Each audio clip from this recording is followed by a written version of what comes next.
Nasrallah صاحب بہت شکریہ ایک تو پروگرام میں مجھے دعوت دینے کا. میں اس طرح سے اگر آپ اجازت دیں ہم شخصیتوں سے الگ ہو کے بات کریں. ہمیں اصولی طور پہ کہ ہونا چاہیے ان کے جو سول اور ملٹری ہمارے تعلقات ہیں وہ کس نوعیت کے ہونے چاہیے, اس پہ میں ذرا سی بات کروں گا, پھر اس چیز کو بھی تناظر میں لے لیں گے. بات کی دنیا کی جو بھی اچھی ریاستیں ہوتی ہیں جن کو ترقی کرنی ہوتی ہے, مضبوط ہونا ہوتا ہے, وہاں پر سول اور ملٹری تعلقات بہت ہی آئیڈیل ہوتے ہیں اور ان کو ایک صفحے پہ ہونا چاہیے. ہمارے یہاں جب ایک صفحے پہ کہا جاتا تھا بہت سارے لوگ دکھی ہوا کرتے تھے, تو وہ دکھی ہونے کی بات نہیں ہے. ہر ہماری حکومت کو اور ہماری فوجی قیادت کو ایک ہی پیج پہ ہونا چاہیے. جب سول اور ملٹری قیادت ایک صفحے پہ ہوگی تو ملک کی فورن پالیسی, ملک کی معیشت, ملک کا دفاع جو ہے ایک سمت میں جو ہے اس کو دھکیل سکے گی. کیونکہ آج جو نیشنل سیکیورٹی کا پیراڈائم ہے اس کا ڈیفنس ایک اسپیکٹ ہے, دوسرا اسپیکٹ جو ہے وہ معیشت بھی ہے, خارجہ تعلقات بھی ہے اور اندرونی جو ہے استحکام بھی ہے. یہ چاروں چیزوں کا جو ملغوبہ ہے وہ نیشنل سیکیورٹی بنتی ہے. تو اس میں میں سمجھتا ہوں مجھ جیسے جو خوش فہم یا خوش گمان لوگ ہیں وہ سمجھتے ہیں کہ جی ہمیں ایک پیج پہ ہونا چاہیے. اچھا اب ہمارے یہاں ایک پاکستانی ریاست کا ایک اپنا ارتقاء کا وہ ہے کہ جس میں ہمیشہ سے جو فوج کے ادارہ تھا وہ تقسیم کے وقت سے جو تھا وہ پہلے سے سویلین اداروں کے مقابلے میں زیادہ مضبوط تھا. ہم نے ایک متحدہ ہندوستان کا اگر آپ ہم نے 18% فائنینشیل ریسورسز ہم نے انہیرٹ کیے تھے, آرمی کو انہیرٹ کیا تھا, تو ڈے ون سے وہ لاپ سائیڈڈ تھے. ایک زیادہ مضبوط, منظم اور جدید ادارہ ہے کمپیئر ٹو سویلین انسٹیٹیوشنز کے, کہ جو ابھی میں سمجھتا ہوں کہ ابھی اس زمانے میں تو تھے ہی تھے 47 میں, آج بھی بہت کمزور اور فلاڈ ہیں. وہ اس طرح کے ادارے نہیں ہیں کہ جہاں پہ ہیومن ریسورس ڈیولپمنٹ ہو رہا ہو. اس میں ہمیشہ یہ ہوتا ہے کہ جو ماڈرن جدید ادارے, مضبوط ادارہ ہوتا ہے, وہ مل کر اگر اس کے ساتھ آپ چلیں گے تو آپ بہتر نتائج لے کر آئیں گے. یہ تو ایک میں سمجھتا ہوں کہ جو ہمیں پس منظر ذہن میں رکھنا چاہیے. دوسری بات اب آئیے کہ عمران خان, دیکھیں بہت ساری چیزیں ہم لوگ جو ہیں پورا کا پورا بلیم جو ہے شخصیتوں پہ ڈال دیتے ہیں. لوگ جو ہے عمران خان کو بنا رہے ہیں, عمران خان باجوہ صاحب کو بنا رہے ہیں. میرے خیال میں دونوں ہی نے ایک دوسرے کو مایوس کیا. ایک جو دکھ کی بات, کیونکہ بہت ساری توقعات جو تھی وہ ملٹری لیڈرشپ کی ہوں گی, جو پی ٹی آئی سے ہوں گی, اور وہ اس کو اس طرح سے کہتے ہیں نا کہ پورا نہیں کر سکے. اسی طرح سویلین قیادت, فوجی قیادت سے کچھ توقعات تھیں جس میں جو ایک اینٹی کرپشن نیریٹو میں ان کا ساتھ دینا تھا وہ بہت ضروری تھا. اچھا اس میں یہ ذرا سا میں رانا صاحب کی بات سے اختلاف کروں گا. دیکھیں کیسز جو ہیں وہ زیادہ تر جو کیسز ہیں کرپشن کے, وہ پیپلز پارٹی نے نون لیگ اور نون لیگ نے پاکستان پیپلز پارٹی کے خلاف بنائے تھے. وہ آپ سمجھ لیں 90% کیسز کی اگر ہم بات کریں نا.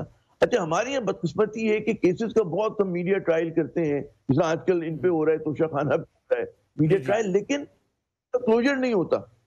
اچھا اس کا مطلب کلوجر نہ ہونے کا مطلب یہ نہیں کہ ہماری یہ بڑی ایماندار قیادت تھی. اگر ایماندار ہوتی تو آج گھٹنیوں پہ نہ ہوتا. ہمارے یہاں کرپشن ایک بہت بڑا ایشو ہے. کرپشن جو ہے وہ نیچے سے اوپر نہیں. بے نظیر بھٹو صاحبہ نے ایک بار بڑا وہ ایک ایسی بات کی تھی کہ انہوں نے کہا تھا کہ کرپشن نیچے سے اوپر جاتی ہے. ایسا نہیں ہوتا, کرپشن اوپر سے نیچے آتی ہے. تو اوپر جو اگر آپ کے اگر ادارے جو ٹاپ لیڈرشپ ہے وہ اگر پاک صاف نہیں ہے تو وہ سارے ہمارے یہاں ایشوز ہیں. یہ جو ایک عمران خان کا قلعہ ہے کہ جی باجوہ صاحب نے کچھ چیزوں میں ان کے ساتھ جو ہمیں نظر آتے ہیں کہ جی اینٹی کرپشن نیریٹو پہ فوج ذرا سی پیچھے ہٹی تھی, ذرا سی نہیں کافی پیچھے ہٹی تھی, کیونکہ رحیل شریف صاحب کا آپ زمانہ یاد کریں, ان کے زمانے میں اینٹی کرپشن نیریٹو پیوٹل تھا. اس میں انہوں نے اپنی فوج میں بھی کارروائی. لیکن عامر ضیاء صاحب وہ تو نیب کے جو کچھ معاملات تھے جو بزنس مینوں کے حوالے سے تھے, اس پہ اسٹیبلشمنٹ کا ایک اپنا ان پٹ آیا تھا. باقی شاید حقان عباسی صاحب اندر رہے سال کے لیے, کسی نے باہر نہیں نکالا, بہت سے لوگ اور اندر کر دیے گئے نیب نے پکڑ کے. شہزاد اکبر صاحب جو روزانہ لوگوں کے خلاف پریس کانفرنس کرتے تھے, اس میں تو اسٹیبلشمنٹ کا کوئی کردار نہیں تھا. دیکھیں جو سمجھ میں نہیں آتی, مجھے نہیں پتا کہ اسٹیبلشمنٹ کا کردار کیا تھا. بات یہ ہوئی ہے کہ ہمارے یہاں لوگوں کو 4 مہینے 6 مہینے آپ نیب میں رکھتے ہیں. نیب میں کمزور کیس بنتا ہے جس میں 4 گواہ ہوتے ہیں, اس کے کئی ہزار پیجز پہ مشتمل وہ ڈاکیومنٹ جمع کراتے ہیں جس میں غلطیوں پہ غلطیاں ہوتی ہیں. تو لگتا ہے یہ کہ آپ 4-6 مہینے وہاں رہ کر اپنے آپ کو معصوم ثابت کر کے ڈھول بجاتے ہوئے نکلیں گے وکٹری کا سائن دیتے ہوئے. ہمارے یہاں پروسیکیوشن, ہمارے یہاں جو انویسٹیگیشن ہے انتہائی کمزور رہی ہے, اور وائٹ کالر کرائم کو یہاں ثابت کرنا بڑا مشکل ہے. آخری جملہ, ہمارے یہاں ریڈ کالر جو ایک کولڈ بلیڈڈ مرڈر ہوتا ہے اس پہ سے ہم لوگ نہیں دے پاتے. بالکل اوپن اینڈ شٹ کیس ہوتے ہیں, تو وائٹ کرائم تو بہت اسپیشلائز ہوتا ہے. تو اگر یہ لوگ بچ گئے اس کا مطلب یہ نہیں کہ معصوم ہیں. عامر ضیاء صاحب سیاستدان تو مل بیٹھتے نظر نہیں آتے. اب جو سب کہتے ہیں طاقت انہی کے پاس ہے, اس امپورٹڈ حکومت کے پاس طاقت نہیں ہے. پھر ہم سیولین سپرمیسی, سیولین بالادستی, یہ محض خواب بھی ہے نا, جب ہر سیاستدان یہ سمجھتا ہے کہ طاقت ان کے پاس ہے, انہی سے ہمیں کچھ نہ کچھ سپورٹ ملے گی. اچھا مجھے اس جملے سے بڑا اختلاف ہے سیولین سپرمیسی کا. دنیا میں کہیں نہیں ہوتا. مطلب کی بات نہیں ہے کہ وہ طاقت یہ سیاستدان ہمیں سکھاتے ہیں؟ نہیں، میں تو تجزیہ کار ہوں، میرا سیاست سے کوئی تعلق نہیں، آپ کا بھی نہیں. ہم تو وہ بات کریں جو حقیقت پہ مبنی ہے. ایک یہ ہو نہیں سکتا کہ ایک جو ہے منظم ادارے کو ایک کمزور ادارہ لیڈ کرے. کیسے کر سکتا ہے؟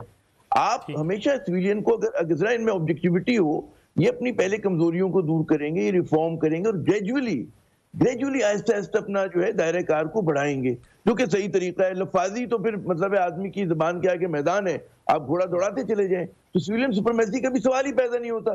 آپ کی پارلیمنٹ فلاڈ ہے، مکمل پارلیمنٹ ہے. پارلیمنٹ میں جس طرح کی ڈیبیٹ ہوتی ہے وہ مطلب ہے کیا اس کے اوپر کہا جائے، اس طرح کی قانون سازی ہوئی ہے ماشاءاللہ آپ اس کو دیکھ سکتے ہیں کہ جی کچھ خاندانوں کے لیے، کچھ افراد کے لیے ہوئی ہے. تو میرے خیال میں یہ تو لفظ ہی نہیں ہونا چاہیے. میں نے جو کہا کہ ایک صفحے پر مل کر کام کرنا جو ہے وہ بہت ضروری ہے ہم سب کو. اس کے لیے پاکستان کے لیے، کسی خاندان کے لیے نہیں، کسی سیاسی جماعت کے لیے نہیں، اپنے وطن کے لیے، اپنے لوگوں کے لیے. جب تک ہمارے ادارے مل کر کام نہیں کریں گے، چاہے سویلین ہو چاہے تو آگے نہیں بڑھ سکتے. ایک بات. دوسری بات میں رانا صاحب سے صرف یہ میں عرض کروں گا، دیکھیں میں نے یہ کہا تھا کہ زیادہ تر کیسز جو ہیں وہ پیپلز پارٹی اور نون لیگ نے ایک دوسرے کے خلاف بنائے. اس میں بالکل یہ نہیں تھا کہ سارے کے سارے بنائے. مجھے بھی پتا ہے کہ شاید خاقان عباسی، تو یہ ہمیں ہونا چاہیے. تیسری بات یہ جو اس کی معیشت کی بات ہو رہی ہے، ابھی آپ دیکھیں کہ مجھے لگتا یہ ہے کہ نون لیگ کے پاس جو ہے کوئی روڈ میپ نہیں ہے، یا پی ڈی ایم حکومت کے پاس کوئی میپ نہیں ہے. اس کی آپ کو بڑی وہ نظر آتا ہے کہ جناب آپ کو اگلے 3 برس میں 73 ارب ڈالر جو ہے فوراً اس میں کیا کہتے ہیں قرضے میں آپ کو ادا کرنے، کیونکہ ہمارے پاس نہیں ہے دینے. اچھا ہمارے یہاں بھی کہا جا رہا ہے کہ ڈیفالٹ نہیں کرے گا. میں یہ کہتا ہوں کہ ٹیکنیکل ڈیفالٹ تو ہو چکا ہمارا. آپ نے ٹھیک ہے کہ آپ نے بانڈ کے پیسے دے دیے، لیکن آپ یہاں پہ جو کمپنیز کو آپ نے وعدہ کیا تھا کہ جی پروفٹ آپ اس کو ریپیٹریٹ کرنے دیں گے، آپ نہیں کرنے دے رہے. ایئر لائنز کو پیمنٹ آپ نہیں دے رہے، آپ ایل سیز نہیں کھلنے دے رہے. اس کا مطلب ڈیفالٹ ہو گیا. اچھا پھر آپ کیا جو ایک آپ نے ڈالر رکھا ہوا ہے 224 کے اوپر، پہلے 220 پہ تھا، اوپن مارکیٹ میں اس کی قیمت دیکھیں اور گرے اور بلیک مارکیٹ میں قیمت دیکھ لیں. تو اس کی وجہ سے کیا ہو رہا ہے، ریمیٹنسز ہماری ہیں جو آیا کرتے تھے لیگل راستے سے وہ بھی نہیں آ رہے، اور اس کی وہ آپ کو نظر آتا ہے کہ جس کے فگر گر رہے ہیں ہمارے حوالہ ہنڈی جو ہے وہ زیادہ ہو رہی ہے. تو اس طرح کی خودکش پالیسی پہ عمل درآمد ہو رہا ہے کہ جب تک ایک مضبوط مستحکم حکومت نہیں ہوگا، میں کہوں گا مضبوط یہ حکومت ایک مقبول حکومت ہونی چاہیے کہ لوگوں سے قربانی مانگ سکے، اور اس کے بعد پھر ہم آگے. عامر بھائی final comments from your side کے لگتا ہے کہ یہ اکٹھے ہو جائیں گے، بیٹھ جائیں گے انتخابات کے لیے، مل بیٹھ کر کچھ سیاستدان فیصلہ کر لیں گے؟ بسم اللہ صاحب بڑا قیمتی سوال ہے آپ کا. پارلیمنٹ ملک صاحب جی بالکل اس بات کا مطلب ہے، یقین ہے کہ پارلیمنٹ کے اندر یا پارلیمنٹ کے باہر بھی ہمارے سیاستدان اپنے مسئلے حل نہیں کر سکتے، کہ اگر کرنے ہوتے تو کر چکے ہوتے. وہ سیاسی بالغ النظری، وہ وسعت نہیں ہے ان میں، وہ عوام دوستی نہیں ہے کہ جس پہ کر سکیں. اسی لیے میں بہت سارے پروگرامز میں کہہ چکا ہوں کہ ہمارے اداروں کو انٹروین کرنا پڑے گا، ان کو بٹھانا پڑے گا، اور کوئی بیچ کی راہ نکالنی پڑے گی پاکستان کے لیے اور پاکستان کے عوام کے لیے. اس طرح سے حالات کو نہیں چھوڑا جا سکتا. ہم گٹھیوں آ گئے، ہم تباہ ہو جائیں گے. بالکل ٹھیک، نظر نہیں آ رہی، روشنی کی کرن نظر نہیں آ رہی ہے. بہت شکریہ عامر ضیاء صاحب ہمارے ساتھ موجود تھے.